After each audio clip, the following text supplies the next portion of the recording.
mo kí gbogbo ọmọ kóòtù òjìrè jákèjádò àgbáláyé ẹ̀yin olólùfẹ́ mi mo mà kí yín o a kú dédé àsìkò yìí ẹ rí pé ẹ tún rí pé mo tún sáré jáde láti tún fún yín ní bó ṣe ń lọ lọ́wọ́lọ́wọ́ ni kò pẹ́ púpọ̀ tí mo parí ètò tí a ṣẹ̀ ṣetán láìpẹ́ yìí tí mo tún gba information míì wípé àwọn agbésùmọ̀mí ní ìpínlẹ̀ Zamfara wọ́n tún ṣe àkọlù sí àwọn aráàlú wọ́n rí àdó olóró mọ́ ojú ọ̀nà tí àwọn ènìyàn ń gbà kọjá tí mọ́tò ń lọ tó ń bọ̀ àdó olóró yìí wọ́n ló tún gbàmù tó pa ọ̀pọ̀lọpọ̀ àwọn ènìyàn nílùú Sokoto nílùú Zamfara ẹ̀yin ènìyàn mi rí nírìí wípé àkókò rèé láti wípé kí àwọn ọmọ Oòduà ká tètè sọ lérò ká dilé wa mú ní gírígírí báyìí nítorí pé dùgbẹ̀dùgbẹ̀ tó tẹgbà pé ó fò yìí àbí tó ń mì lókè yìí ẹ̀yin èèyàn mi ó máa já o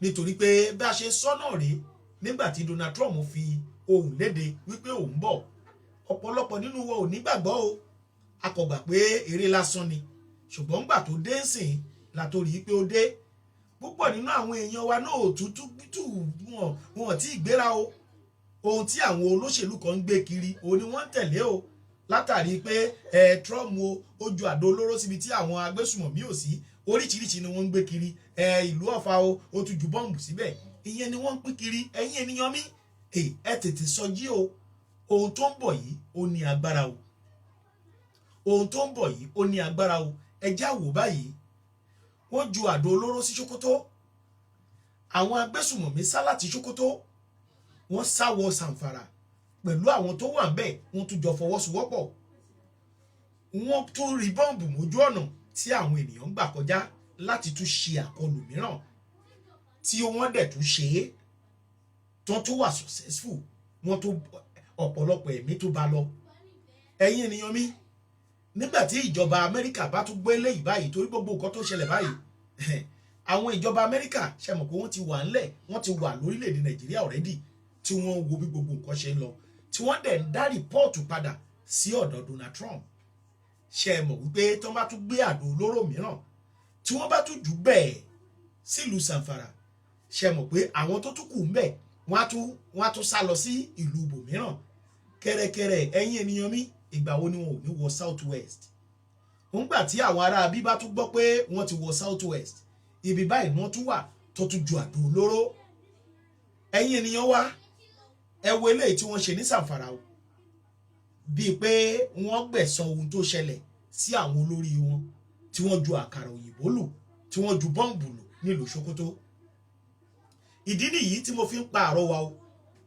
ìdí nìyí tí mo fi ń pariwo o ṣe mọ̀ pé kò tí ì pẹ́ tá a ṣẹ̀ ṣe program kan tó ń lọ bí 2 hours tá a ti pariwo sọ̀rọ̀ mo tún jáde láti tún ṣe kíni láti tún bá ẹ̀yin ọmọ ìyá mi nínú Oòduà Nation àti gbogbo ẹ̀yin tẹ̀tẹ̀ nígbàgbọ́ ní Oòduà Nation gan tẹ̀sẹ̀ ń pera yín lọ́mọ Nàìjíríà ẹ̀yin ènìyàn mi wàhálà ń ṣẹlẹ̀ lọ́wọ́lọ́wọ́ báyìí ẹ dìde ẹ̀yin ọmọ kóòtù òjìrè fídíò kan tún tẹ̀ wá lọ́wọ́ níbi tí àtúrí lórí ayélujára náà ni tí àwọn kan tá a dẹ̀ nígbàgbọ́ nínú wọn pé àwọn náà wọn ò ní bá wọn gbé nǹkan tó jẹ́ fake fídíò yìí ó tẹ èmi náà lọ́wọ́ tí wọ́n jẹ́ kó yé wa wípé ibi gangan tí wọ́n ju tí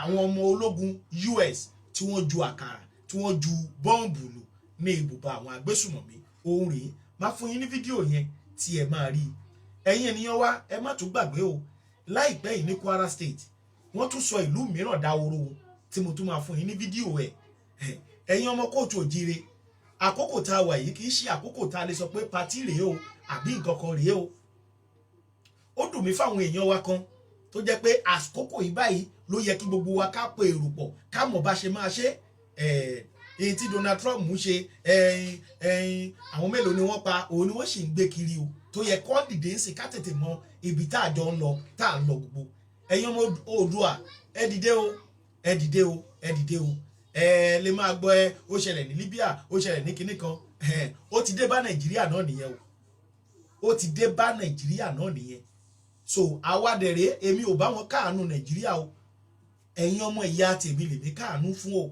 tí mo dẹ̀ ń sọ ń sìn wípé kẹ́ jẹ́ ká dìde nítorí gbogbo nǹkan tẹ́ ń wò yìí ìjọba Nàìjíríà ló fà lé everybody lórí o látàrí ìjẹkújẹ wọn látàrí pé wọn ò fẹ́ kí àwa yìí ká béèrè ẹ̀tọ́ wa lọ́wọ́ wọn wọ́n fẹ́ make sure pé wọ́n bà yé everybody jẹ́ débi pé a ní mọ̀ kankan ju pé káwọn kọ̀ máa rúùlù wa lọ kí wọ́n kúrò ńbẹ̀ kó fọmọ wọn síbẹ̀ kọ́mọ wọn kúrò ńbẹ̀ kó fọmọ tiwọn síbẹ̀ kó dẹ̀ máa fi ìyà jẹ ọ̀pọ̀lọpọ̀ àwọn ènìyàn ohun tí wọ́n wà fún nìyẹn o ó dàbí fídíò kan tí mo ṣe lẹ́nu bí ọjọ́ bíi méjì yìí tí mo sọ táwọn kan sọ pé Tinubu build Lagos Tinubu build Lagos tí mo ní Tinubu tẹ̀ ń pariwo yìí hospital mélòó lòun fún ara ẹ̀ kọ́ fúnra ẹ̀ tó ti ẹ̀kọ́ sí ìlú Èkó yẹn tó lè tọ́jú òun fún ara ẹ̀ gan tó bá sick tó yẹ Tinubu bá sick níbo ni Tinubu lọ ẹ̀yin olólùfẹ́ mi gbogbo àná la mọ̀ pé France ló ń sá lọ so tó ní ṣe níṣe wípé wọ́n ti sọ orílẹ̀-èdè Nàìjíríà wọ́n ti sọ dahoro àwọn ẹmẹ̀wọ̀n àwọn gbogbo tí wọ́n kó káàkiri lára wọn bẹnu Yorùbá nation tí wọ́n dúró síbẹ̀ lára wọn bẹ káàkiri tí wọ́n pín wọn kiri láti máa ṣe kíni láti máa yí ọkàn wa padà láti má jẹ́ ká mọ̀ nǹkan tá à ń ṣe láti jẹ́ ká iwájú tá a sọ pé a fẹ́ lọ láti máa dá wa padà sẹ́yìn gbogbo nǹkan ni wọ́n ń ṣe látàrí pé kí àwọn ará bí kí wọ́n tún lè ní more power láti máa ṣe iṣẹ́ ibi wọn lọ bí wọ́n ṣe ń ṣe é ṣùgbọ́n èmi mọ̀ wípé adákẹ́dájọ́ lọ́lọ́run ọba ó máa san ẹ̀san fún oníkálukú wa gbogbo àwọn tó ń hùwà ibi tó jẹ́ pé àwa kan dìde láti máa jàjàǹgbara pé kí ìrànwọ́ kúrò lóko ẹrú tí àwọn kan dẹ̀ ń dìde láti make sure pé oko ẹrú yẹn gangan ni kí àwọn ìran wa wà kí àwọn lè máa rí nǹkan báyìí owó tí wọ́n ń gbà bóyá ipò tí wọ́n fẹ́ fún wọn bóyá ibi tí wọ́n fẹ́ dé ẹ̀rù tí wọ́n fi ń lò ó láti yí pé kí ìnilára yẹn máa continue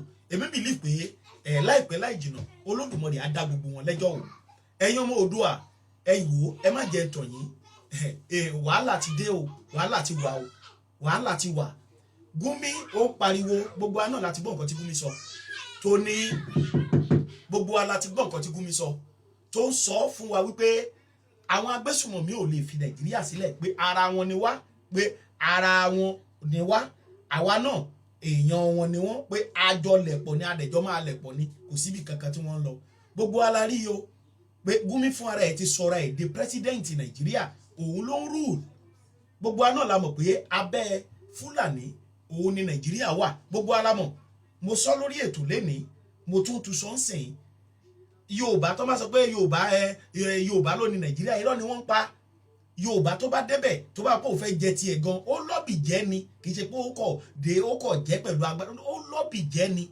ṣe bẹ́ẹ̀ rí gbogbo àwọn ọba wa èyí tí ò bá sá lọ sọ́dọ̀ ọba Kánò á sá lọ sọ́dọ̀ Emir Sokoto èyí tí ò bá sá lọ sọ́dọ̀ Emir Sokoto á sá lọ sí ọ̀dọ̀ Emir Ìlọrin wọ́n á lọ máa forí gbolẹ̀ wọ́n á lọ máa fi dọ̀bálẹ̀ wọ́n á lọ máa ṣe wọ́n ti kó everybody lẹ́rú nílẹ̀ Yorùbá wọ́n ti kó everybody lẹ́rú nílẹ̀ Oòduà àwa tá a jẹ́ Oòduà nation yìí pẹ̀lú ìfọwọ́sowọ́pọ̀ bàbá wo Olóyè Ọmọ Adéyẹmọ àti bàbá Professor Banji Akíntóyè àwa ni ò tí ì jẹ́ kán dojú Yorùbá ni ò tí ì jẹ́ kán dojú ilẹ̀ Oòduà bolẹ̀ tí à ń jàjàǹgbara tá à ń make sure pé à ń bá wọn jà tá a bá wọn fà á bí bẹ́ẹ̀ kọ́ ẹ̀yin èèyàn mi ní tá a bá máa sọ lénìí òun kọ́ là bá máa sọ lórí ọ̀rọ̀ ilẹ̀ Oòduà lórí ọ̀rọ̀ ilẹ̀ Yorùbá so ẹ̀yin èèyàn mi mo bẹ̀ yín mo rọ̀ yín ẹ jẹ́ ká fọwọ́sowọ́pọ̀ o gbogbo ọmọ kóòtù òjìire ẹ má jà fi ọ̀rọ̀ òṣèlú ṣe yìí o ẹ má jà fi ìkọ́ tá à ń jẹ lábẹ́ olóṣèlú ṣe eléyìí o ogun ti dé o wàhálà ti wà o Trump ò fẹ́ gbà àwọn ìjọba Nàìjíríà tí wọ́n jẹ́ Fúlàní àwọn náà ò fẹ́ gbà o wọ́n fẹ́ fi ṣe kàkà tí eku má jẹ sèse ọ̀pọ̀lọpọ̀ àwàdànù náà máa fi ṣe ni o àwàdànù yìí dẹ̀rẹ̀ ẹ̀mí ló máa mú lọ́wọ́ o kì í ṣèjọba Amẹ́ríkà ló fẹ́ pààyàn o bí kò ṣe pé àwọn Fúlàní tí wọ́n ń lérí tí wọ́n ń léka náà fẹ́ gbẹ̀mí ènìyàn o so ẹjá dira o ẹ̀yàn ọmọ Oòduà ká di ilé wa mú o Oòduà nation yìí òun nìkan ló lè ṣe o ẹjá pariwo o ẹjá láàṣẹ mọ́ o self determination kì í ṣe ẹ̀ṣẹ̀ o ìjọba Nàìjíríà fọwọ́ sí o ẹjá dìde ká pariwo pa àṣẹ mọ́ pé Oòduà nation la fẹ́ nínú Oòduà nation lọ́kàn wa ti lè balẹ̀ o nínú Oòduà nation ní ìlọsíwájú ti lè dé bá wa o nínú Oòduà nation ní òtí ní máa wá pa wá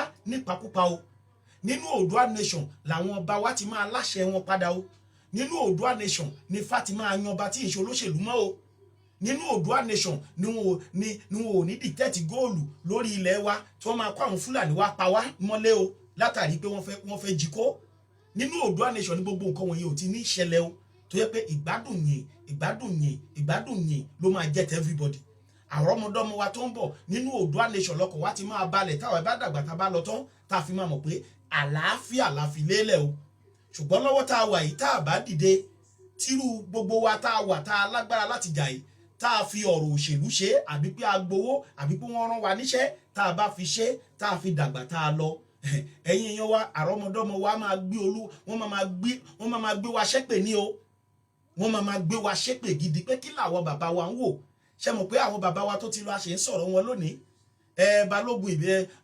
balógun ọdẹ́rìn lọ gbogbo àwọn balógun tó ń dìde tí wọn ò jẹ́ kí Fúlàní ó kọ́ńkà ilẹ̀ Yorùbá ṣe mọ̀ pé à ń sọ̀tọ̀ wọn lẹ́ni adẹ̀ ń gbàdúrà fún wọn pé wọ́n ṣeun bẹ́ẹ̀ náà ni sítórì tiwa o gbogbo ọmọ kóòtù òjìrì bẹ́ẹ̀ gẹ́lẹ́ ni wọ́n ṣe máa sọ sítórì tiwa o so fúdí èyí ẹ jẹ́ á ṣe ohun tó yẹ ká ṣe o òṣèlú tí wọ́n fi bà gbogbo nǹkan jẹ́ yìí wọ́n fi bà á jẹ́ lórílẹ̀‐èdè mìíràn táwọn ọmọ orílẹ̀‐èdè yẹn dìde tí wọ́n jà tí wọ́n dẹ̀ lé gbogbo wọn sígbó Ghana tó dáa lónìí oníṣẹ́ táwọn ọmọ nílùú wọn ṣe o kó tó di pé ó dáa o àtàwọn orílẹ̀‐èdè mìíràn Burkina Faso tó ń sọ̀rọ̀ lónìí tí Ibrahim Toure tó gbà oníṣẹ́ tó ń ṣe táwọn ọmọ ìlú ṣe o kó tó di pé ó débi tó dé o ẹ jẹ́ káwa náà dìde ká ṣe tiwa o bí bẹ́ẹ̀ kọ́ àrọ́mọdọ́mọ yín máa ṣerú lábẹ́ Fúlàní o ṣẹ̀tẹ̀ wá rí àwọn gan tó pera wọn ní politician Yorùbá yẹn tó bá tásìkò yẹn wọn ò ní lẹ́nu mọ́ Fúlàní á ti gba everywhere wọn ò ní lẹ́nu mọ́ èyí tó bá máa pé ò fẹ́ di gọ́vnọ̀ gan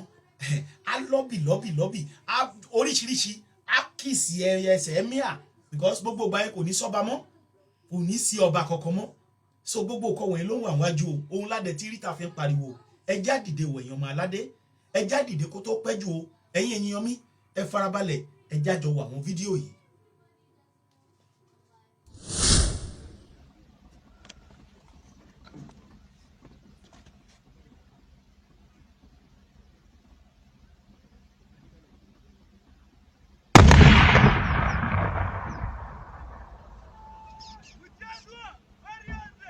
God don't fast you people. God fast you people. Insha Allah ba wadda zai mutu in Allah ya yarda. Yanzu nan da yamma nan. Oga ka gani ko? Kai ka zaci wasa ne? Ni na riga na san mutanen dan Allah ka duba abin da suka samu na kan titi. Babban bom ne o. Sai ka fara tunanin yaushe suka zo suka sa abin nan. Kai, inna lillahi wa inna subhanallah. Inna ilaihi raji'un. Jama'a kawo mu hayar dan sa da dauki. Ga balawo anan sun faru sun samu na bam ga hanya. Inna lillahi wa inna ilaihi raji'un. Jama'a ku dibi al'ummar da asama. Ku diba ku gani. Jama'a a taimaka a kawo dauki. A kawo dauki jama'a, a kawo dauki barayi sama hanya. Inna lillahi wa inna ilaihi raji'un. Kai wani baki ta bada ko ku tsaya na wurin wuce layi jama'a Allah ya kawo mana dauki inna lillahi wa inna ilaihi raji'un inna lillahi wa inna ilaihi raji'un inna lillahi wa inna ilaihi raji'un ya kai inna lillahi wa inna ilaihi raji'un ga jahili ne shi ma yana kuka wallahi ka so barayi ne fada ake tanka biyu ce ga guda can sama wallahi tanka biyu ce kaga guda can sama ga guda ya can suna hada hawa ka gani idan hawa ka gani ka alhaji kaga ta can ka gani bam ne sun kasa ga guda can sama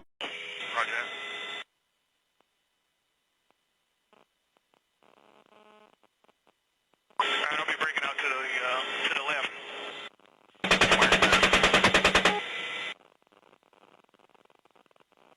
But right on the greenhouses. You gotta come on now. Come on, put that missile. Roger, missile's away. Good shot. Venture.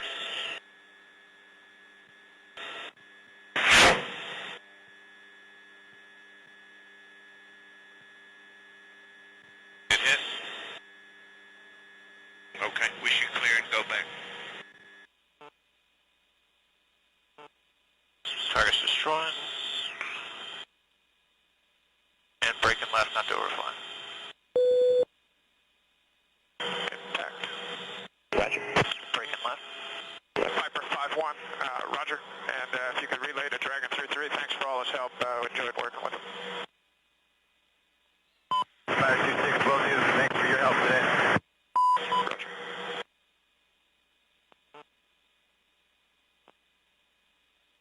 situation as regards insecurity? Oh, okay. You see, Abuja, Kaduna Road used to be the worst dangerous place where travelers can be kidnapped day and night. But now there is no more kidnapping in that area. Kaduna is becoming peaceful. Katsina states, most of the local governments are becoming peaceful. It's only in Zamfara, Kebbi, Sokoto. So there is an improvement. It's not like before. So I think people should be patient. I think the government is taking the right step. So we have some cases of insecurity in Kwara State now, and it wasn't so then. How these are sporadic cases. You can never ever eliminate terror completely. In America recently, one Nigerian killed his father and injured his two sisters. Will I say that America is not safe anymore? No. You have sporadic cases. So, but generally the picture is improving. And I think Nigeria should be patient. Things will get better. So what do you have to say about the threats issued by President Donald Trump? Yes, you see, if truly he wants to help Nigeria, that is not the language he used. It's a language of indignation, language of abusing us, threatening us, disgracing us in the political and worldly arena. If you want to help people, you don't abuse them. There's nobody who can take this kind of abuse and indignation from a foreign country. So why delivering your man? You said Economic, the way they same with threatening Venezuela now, and they have their worship there, on the pretext that they're going to fight drug barons. What has drug barons got to do with the presidential palace or the military? So they always have a pretext. They always have a reason. But it's not Christianity. Now, Christians in Palestine are complaining of attack from Jewish community. Churches were destroyed, but America is not going in there. It's supporting the Jews. So for America to use religion, it means it has an ulterior motive, which we should all be careful. We Muslims and Christians, we are living very fine in this country. Just tell me in Ibadan, is there any animosity between Muslims and Christians? There is not.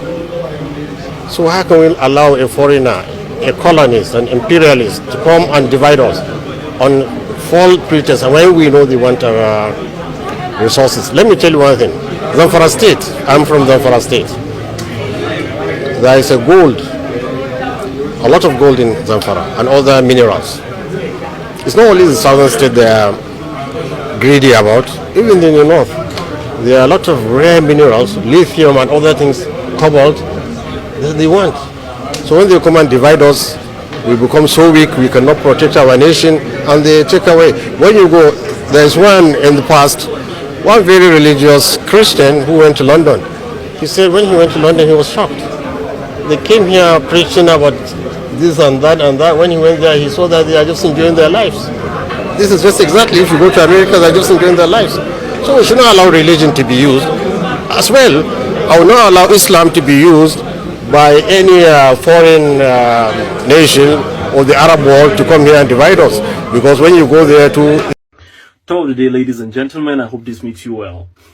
Honestly, with the way Sheikh Gumi is going, he's going to even cause more harm than good to the religion of Islam. I sincerely do not support what he's doing, because I wonder how you are going to be sympathetic to terrorists and forgetting the victims of the terrorists.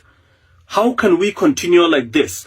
And if Sheikh Gumi continues to do what he's doing, it's going to even make the situation more complicated, and because he's an Islamic cleric, is going to bring more bad light to the religion of Islam. I am advising Sheikh Gumi to read the room. Please, Sheikh Gumi should read the room and understand what is happening, and stop making, he should just stop commenting. Because he is further he's exacerbating the entire situation to be even worse than what it is. We cannot support negotiation with terrorists. There is nothing you are going to come and tell me that is going to make me accept that these guys are doing the right thing, or they're unaliving people because of something was done to them. we have to be very, very strategic in our thoughts. So please, Sheikh Gumi should read the room and understand the situation, because now that the whole Christian genocide thing is trending, now that we're having a lot of attention in our country, now that the religion of Islam is really painted in a bad light, it is not a good time. It is not a good time for such comments and remarks. Please, he should stop it. I am not with Sheikh Gumi on his plight of negotiating with terrorists or bandits. There is nothing that you can compare to the life of a human being. You cannot compare the life of cows to the life of a human being. So this is just what I'm here to say. This has to stop. I am a Muslim and I disassociate myself from what Sheikh Gumi is saying. I disassociate myself from the mode of operation he wants to imbibe and say he wants there should be negotiation with terrorists. I do not support that.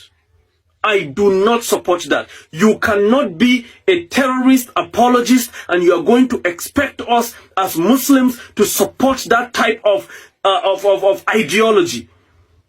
So please, Sheikh sir, please, I think it's high time you just step by the side and let's see how these things is good. Because now you are exacerbating it, you are making the entire situation worse, and then the religion of Islam is being painted into a much more bad light. Because now people are saying that, oh, this is it, since he's an Islamic, because you being an Islamic cleric, you are like a key figure in Nigeria and the religion of Islam in Nigeria. So anything you say is going to be generalized and is going to be taught that every Muslim in Nigeria has the same context, has the same ideology of negotiation with terrorists. I disassociate myself from that, and please sir, I urge you to just please remain quiet for the meantime. I'm begging you in the name of God. Negotiation with terrorists has no place. It has no place in humanity. How do you want the families of the people that were unalive to think?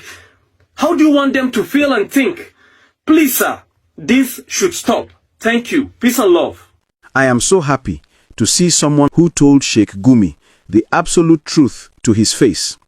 The idea of negotiating and pampering terrorists is completely unacceptable. We should not pamper or negotiate with terrorists. The problem with treating them like kings or pampering them is that it makes them bolder and more powerful, and then they commit more crime. Again, what about justice? What about their victims? So when we pamper people who have killed even soldiers, it doesn't speak well of a people who want to eradicate terrorists. And it doesn't also speak well of a people who want to show justice to the victims. We should be more concerned about the victims rather than the perpetrators.